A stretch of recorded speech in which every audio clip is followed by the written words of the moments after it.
Are you still in no contact with your twin flame? Does it make you anxious, worried, doubtful? Are you fearful that they don't care about you the way you care about them? Do you believe the longer separation takes, that the sooner they're going to forget you? Well, this is far from the truth. No contact is divinely orchestrated. Your twin flame is not allowed to contact you because they have healing to do and so do you. So no contact doesn't mean that they're not into you or that they don't love you. No contact means that they're processing things just as you are. My name is Angela Cleary. I'm a feminine empowerment coach. I specialize in healing after narcissistic abuse, and I also offer twin flame and spiritual guidance. This is the thing. We think the longer the separation, the more it's not going to work out. Like for me personally, before I went into this new surrender, I kept saying to myself, the longer it's taken for them to get back to me, it means that they're not going to come back. It means that they're not into me. And you get this urge. It's like, I better text them to make sure that they know that I like them, so that they don't go find somebody else. And this is what happens. We go into anxiety, we go into frustration, and we're literally there kind of saying, they're going to forget about me. If I don't contact them, they're going to forget about me. But if we keep contacting them, and I've said this before, and this is the way I see it. Just for example, your separation was supposed to last 6 months, give or take. Obviously, it's going to last a bit longer. But if your separation is deadlined for 6 months, providing you do the inner work and providing they do the inner work, and then you decide halfway through at 3 months, I'm going to text them. Do you know what's going to happen? That 3 months that 3 months that you had left is going to turn into another 6 months, because you're literally resetting the timeline. So no contact is such an important thing. And that goes for both sides. They're not supposed to text you. Anytime that they have texted you before, it's not from the high vibrational divine masculine, divine feminine place. It's from a low energy. And it's a test. Every time that they do contact you, it's a test. Because the reason we're so upset about no contact is because we want validation. All our lives we've been rejected, we've been used, abused, whatever. But what we've known is, if somebody texts me or if somebody says they like me, that means they like me. We don't understand how to believe before we see. So we're searching for that confirmation. We're searching for that text message. We're searching for that validation.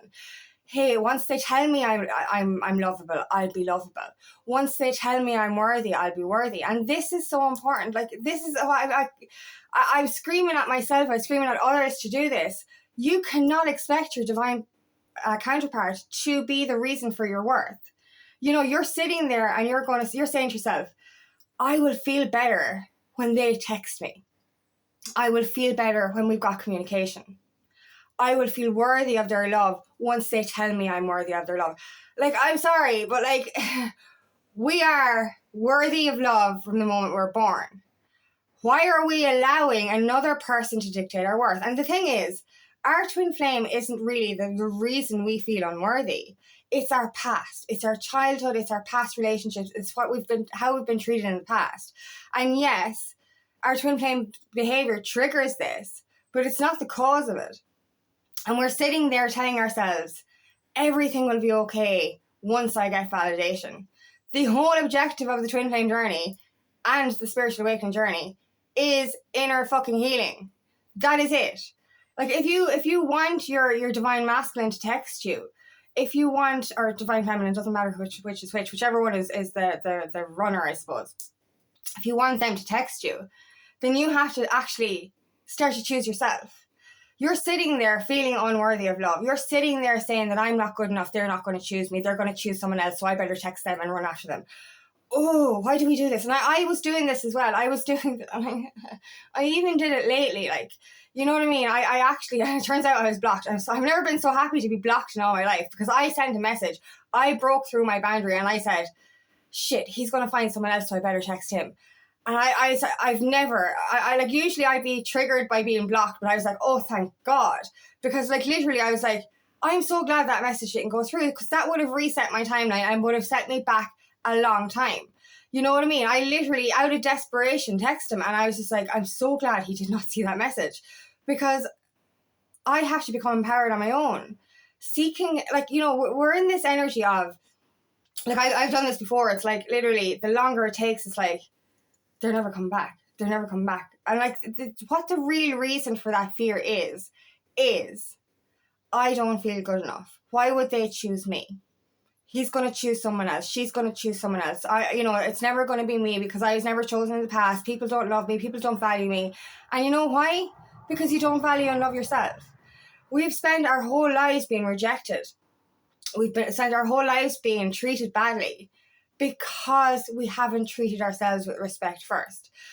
You know, because of my inner child wounds, I spent my whole existence effectively feeling unworthy of love, feeling like I didn't deserve love. So when I actually suffered from abusive relationships, I felt that that's what love was and that's what I deserved. And when I started to understand my inner child, I realized, hey, you know, I actually just thought I wasn't good enough. And that's one of the wounds that keeps repeating over and over again. And that's the wound that is actually telling you to reach out, to text them, to make sure that they know that you like them. You've already expressed yourself to them. And the reason they're holding back is because they are overwhelmed by the connection. This is the thing. Ask yourself these questions. Is it true that no contact means they don't like you? No, it's not true. Because what it is they're overwhelmed by the intensity of the connection. They're overwhelmed by their feelings. They're overwhelmed about or fearful of getting too sucked into this. Like what I've seen with a lot of the runners is they've been hurt in the past as well. They don't want to lose themselves again. And they're afraid of how they feel about you. So, you know, it's easier for them not to reach out because they know they're not in the position to be what you need them to be right now. Because this is the thing. If you don't feel ready, and like, we keep saying, I'm ready, I'm going to text them. You're not ready if you keep reaching out. You're not ready if you're still seeking validation. And if you're not ready, neither are they. And the only way to get ready is by healing yourself. And that will mirror back to them. Like, and the way I see it as well, your twin flame wants to speak to you. Your twin flame wants to reach out to you, but they don't know how because they're still doing that inner work. I can guarantee you, your twin flame is sitting there with their phone. They've probably typed out loads of messages, and before they hit send, they fucking delete it. Why? Not just because we both have still healing to do, but also because the universe is on their shoulder going, not right now. The universe blocks it. The reason separation is there is for us to heal. You know, and it's this old fucking conditioning that we have that we need to be told. I need to be told I'm good enough. I need to be told I'm worthy. Oh, this really triggers me because why are we allowing another person to literally dictate how we feel about ourselves? You know what I mean? And that this happened throughout my twin flame connection as well. I was triggered. I was emotional. I was upset with how things were going. I was upset with no contact and separation. And I kept saying to myself, like, I spiral. And this is what happens, right? We're on this journey to heal ourselves, right? And then every time they do something wrong, or don't do something, or just, you know, ignore you, ghost you, you literally turn around and you're like, I'm a piece of shit. I'm worthless. I'll never be good enough. They're never going to choose me. And obviously this is based on your past trauma anyway. But a person's behavior is a reflection of them and not you. And the more you work on yourself, the more you realize that you are good enough. Like I didn't even realize beneath my unworthiness wound was my self-disgust wound, which was fucking huge. I had severe self-disgust through to past life trauma, to childhood trauma, all of it. And I was just like, I actually just felt that I was never ever going to be chosen because I just didn't think I was good enough. I felt like I was just this damaged goods. And it was only working through that finally flipped the switch for me and finally empowered me enough to say, you know what? I am good enough. I am doing the inner work. I've got a good heart and I've got a good soul. So why wouldn't somebody choose me? Why wouldn't my twin flame choose me? You know what I mean? This is it, like, you know what I mean? You're the best thing that's ever happened to your twin flame, as they are for you. Why would somebody deny that? It's not because you're not good enough. It's because you're too fucking good. You're overqualified. And they need to qualify themselves in fairness, to heal themselves, up-level themselves in order to meet you at your level. This is the thing, like I said this before about this insecurity and the unworthiness wound. It's teenage girl mode. It's literally like, oh my God, he texted me and told me I was beautiful. Oh my God, this is the best thing in the whole fucking world. And it's just like literally like, you know, and then they ghost you and you're like, oh my God, I'm so fucking sad. And it's just like, oh, my world is ending and all this shit. Like, you can remember what this was like as a teenager. We're fucking doing it now as adults. What the fuck? But like the way I see it anyway is, how do you expect your divine masculine or your counterpart to stop acting like a fucking teenage boy when you keep acting like a teenage girl? It's mirrored energy. So if you're literally acting like a fucking child, I'm sorry, I'm saying it like to myself, because I've done this. I've literally sat there like a fucking desperate teenager. Like, even when I sent that last message and I was blocked, literally like a desperate teenager going, oh my God, please don't choose. I didn't write, please don't choose somebody else. But effectively, my message was, underneath it was, please don't choose anyone else. Please come back to me, whatever shape or form. I don't care. Disrespect me. Do what you fucking want. But don't leave me, effectively. It's like, oh, I'm so desperate. Do you know what I mean? And then when I went, oh, jeez, I was never so relieved to be blocked. And I was like, what was I doing? It was like a wake-up call for me, because if that message had gone through, I would have been mortified. Not because of what his reaction would be or whether he would reject me or not, but because what the fuck am I doing? Grow up, like, you know, I'm all for saying grow down, as in like stay young forever. But when it comes to your empowerment, your self-worth, fuck that shit, man. And that's the way I see it now. It's like the way I am in the energy now is, no, I am fucking amazing. I'm a fucking unicorn. And if they don't want me, there's something wrong with them, not me. That's the way I fucking see it. And I trust in no contact now. Like, I always understood separation is preparation. I always understood that the longer it takes, the more we need to heal. And you have to get good at separation. Like, you have to stop being the needy teenager. You have to stop worrying about tomorrow. You know, and I'm in this energy now of, it's going to be okay. And it's really weird. I know I did the video last week, is like, what the fuck is happening stage. And it's this really kind of weird stage where you're like, I don't know what's going on. I have no idea what's going on. None whatsoever. Nothing has changed, but I feel good. I feel okay. I feel happy. And this week now, it's like, oh, I'm a little bit excited. Do you know what I mean? I'm like kind of going, like, you know, it's like it's going to happen. Do you know what I mean? Like, there was a quote or this thing I read the other day, and it was like, the magic that brought you and your twin flame together in the first place is the magic that will bring you into union. And, you know, whenever I have doubts, I remember back to how we met. And I'm like, that wasn't normal. That was fated. That was synchronistic. That was perfect. It was just magical. And how I felt and all that kind of stuff. And it's just like, you can't do that twice. You just can't do that twice. You know what I mean? You can't have that kismet twice. You just can't. Like, if the universe is going to do all of their powers to magically unite you with your divine counterpart, your person, you can't do that twice, because obviously you don't have a second person. You don't have somebody else. You can't, you know, you can't love somebody who's not your person. You can't really, anyway. So, like, there's only one twin flame connection, but, like, if there's a magical moment where the whole universe aligned for the two of you to be together, that shit doesn't happen twice. Lightning does not strike twice, in a sense. It doesn't. Do you know what I mean? So, like, why are we so doubtful in no contact when there's something so profoundly magical about your connection? And when you're in no contact but also in surrender, you are in contact on the 5D, telepathically, through dreams, through... And this is the thing, like, when we're in the doubtful stage and the I'm angry or I'm frustrated stage, you're not connecting with them properly. And if you are, you're probably shouting at them, because that's what I did a lot. A lot of the time I would be shouting at my twin flame on the 5D. Never in real life, but like on the 5D. But like now it's like you send them love. You know if they're not okay, you send them more love. Or you know, you're talking to them, you're just having conversations with them. Like you're getting the answers you need on the 5D. And this is the thing, when we're still in insecurity and unworthiness, we're blocking the 5D telepathic connection. And we're literally sitting there like fucking, you know, upset teenagers going, he needs to tell me I'm lovely or I'm not lovely. This is exactly what it is. I remember this. I've seen it like when we were younger anyway. It was like literally a man tells you you're beautiful and you're like, I'll do anything for you, even though you're a narc. Do you know what a narcissist is like? Effectively, you're like literally, a narcissist tells you you're beautiful because you just told you're beautiful. I'm like, okay, I'm beautiful, so therefore you're, So like, therefore you're literally spending your whole life waiting for the next man to tell you you're beautiful, waiting for your twin flame to tell you you're beautiful, or a woman, whatever. And, it's like, no. Look in the mirror and tell yourself you're beautiful. Put the work into yourself. If you don't feel secure in your body, or secure in your mind, or secure in your soul, or secure in who you are, do something about it.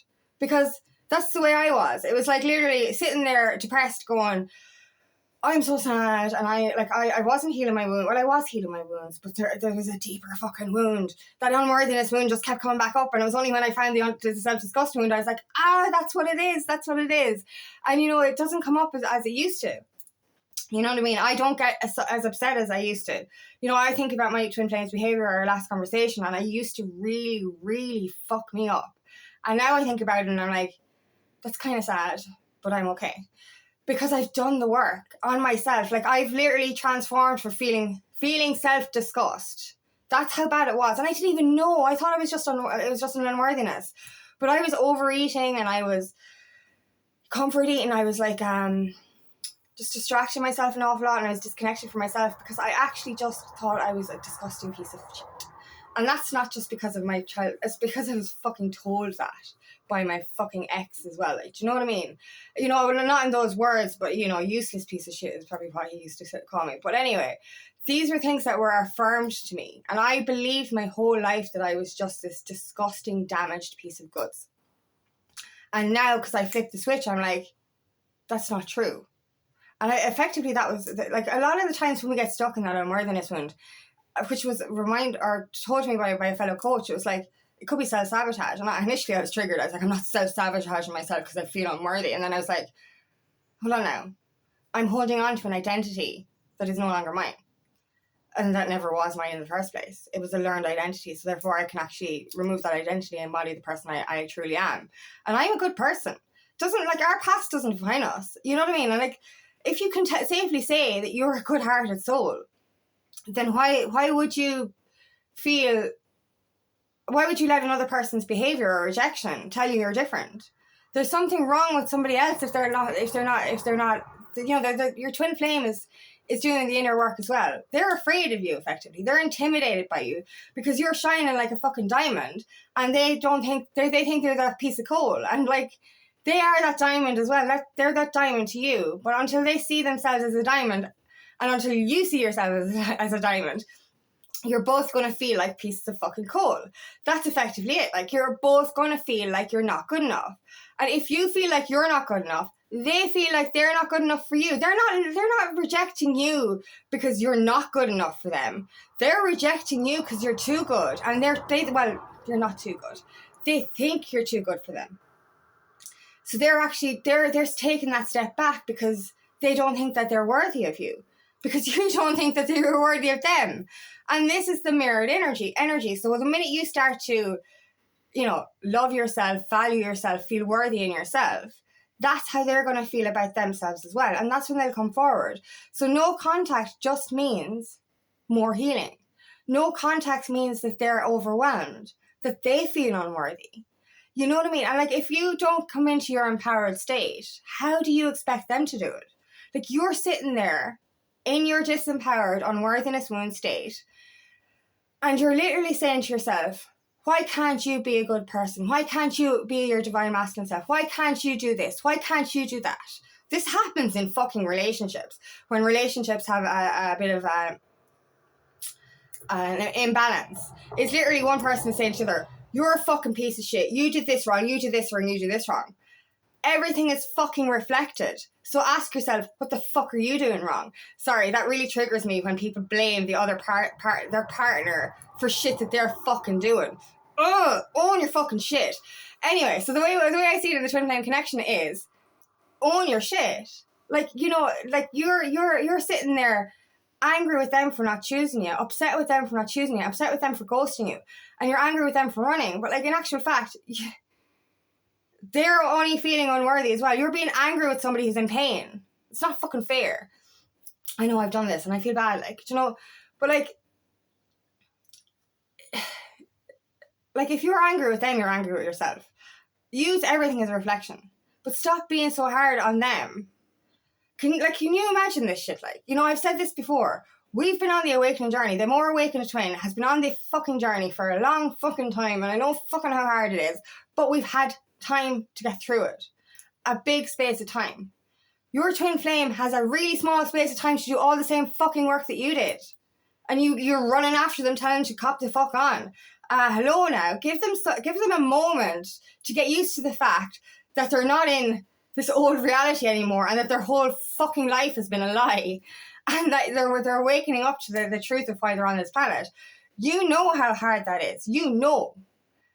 So, like, why are you angry with them when they have to go through this as well in a shorter space of time? They have to leave probably everyone in the physical reality. They have to say goodbye to things that have been a part of their lives for a long time, as you did. You know, it's not easy. And I know all we want to do is help them. We want you to actually say, here, I'll show you the way. But you can't do that. They have to find their own way. And instead of being angry with them in separation, or being wondering what it's all about, you know, it's all about you. It's not all about you. It's all about them needing to do their inner work and change their lives as well. So patience is really needed here. And understanding that no contact does not mean no feelings. Like, if you cannot stop thinking about your twin flame, if you're all consumed with the love that you feel, they feel it too. They're just not ready. And you can, we keep saying, or we keep running, we keep chasing them, we keep going after them, and we're not ready either. And we keep saying that we're ready. And then they come back, and we're like, oh, I don't know what to do, I'm too scared, because you haven't healed your fucking shit. So literally, you end up as the runner. So, like, you know, heal enough so that you will not run from the very thing that you want the most. Because this is what's happening with them. They're running from the very thing that they want the most. And if you don't heal and keep chasing, the minute they come back, you're going to be like, oh, I can't do this. And this is why you will have rounds or cycles of conversation. So you might have like brief contact, or you might see them, or you might see a picture of them, or something like that. And then these things are triggered. But that brief conversation is a test. Like, every time we get a text message, it's like, yes, union is here. And then you're like, oh my God, union is here. I'm so scared. And you're not ready. Like, and then you get angry and upset again because they didn't come back properly. And you're like, because you're not fucking ready. Neither of you are ready. And all of this is there, like, to remind you, you have more work to do, to show you what work you still need to do. This is so important. Like, you know, any trigger, any activation, any length of when separation gets longer, it's showing you there's more to heal.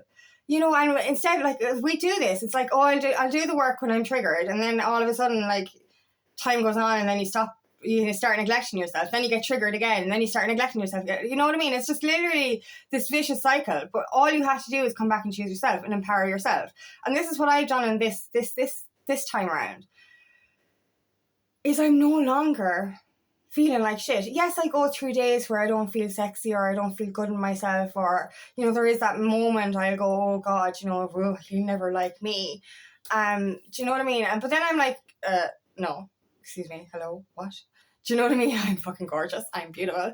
And, you know, you come back to that. But, like, we have to get to a stage where we're really confident in ourselves, really empowered in ourselves, and ready for it.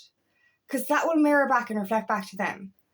They have to start to build themselves up as you build yourself up as well. So don't think of no contact as no hope. Because I think separation needs to last as long as it needs to last, so that you can get to a space of complete peace. I'm okay. I'm okay if they come back. I'm okay if they don't. But it's like, you get to the stage where you're okay if they do or they don't. But then there's this, your soul is there going, yeah, but they're coming back. They are, like, do you know what I mean? So just, do you know, they will be. And it's just like this inner knowing kind of telling you, hey, it's only a matter of time. That magic will work again. Like, you know, there's such a magical bond there. And we, because of our doubts, because of our insecurities, because of our trauma, we're sitting there doubting it. Like, something like this only happens once in a lifetime, or once in many lifetimes. Do you know what I mean? So why can't we trust that instead of like fearing it? And like, this is the thing, the longer separation was taking, the more insecure I got. Now the longer it's taking, it's given me a chance to kind of go, ooh, now I'm getting excited. And that's it. Like, I'm literally in a phase now of everything's going to work out. And it really is. Do you know what I mean? Like, your person is your person. And no matter what obstacles get in the way, they're always going to come back to you. And we just have to trust that. So trust the space in between you, and use the time wisely. Heal your wounds, they'll heal theirs. Become so happy and sovereign and content on your own that you're not constantly going, why aren't they texting me? Why aren't they texting me? To going, they will text me at some stage, but who cares when? Do you know? And it's literally that kind of energy. It's like, the stronger I get, the closer union comes. So even in separation, I'm still okay. Even though I have no idea what's going on, I'm still okay. And this is the place that we need to be. So don't be worrying about no contact. Don't be fearing the worst. And because, as I said, the only reason we have fears and doubts in separation is connected to our wounds, which we need to heal ourselves. Our wounds from the past. So this is it. Use the time wisely. Use the space in between wisely. Use your triggers wisely. And trust that the longer it takes just means the better it's going to be. That's the thing, like, you know, you don't rush something you want to last forever. Like, the more work you do in separation, the more harmonious union is going to be. So thank you so much for listening today, and I really hope this resonates. If it does, please like and share, and please subscribe to my channel so I can reach as many people as possible. And if you'd like help on your journey, please book me for a free discovery call today. Nothing more than typing your path. Also, I have another channel called Aligning with Angie, where I share a guided meditation every week. The info for that is in the description box. Also, I have a course as well, a Healing After Narcissistic Abuse course. The info for that is in the description box as well, if you're interested or feel called to do that. I also have a free Feminine Empowerment workshop coming up on Wednesday the 29th of July at 6 p.m. Ireland UK time, for us ladies to get together and support each other. If you want information for that one, please comment below.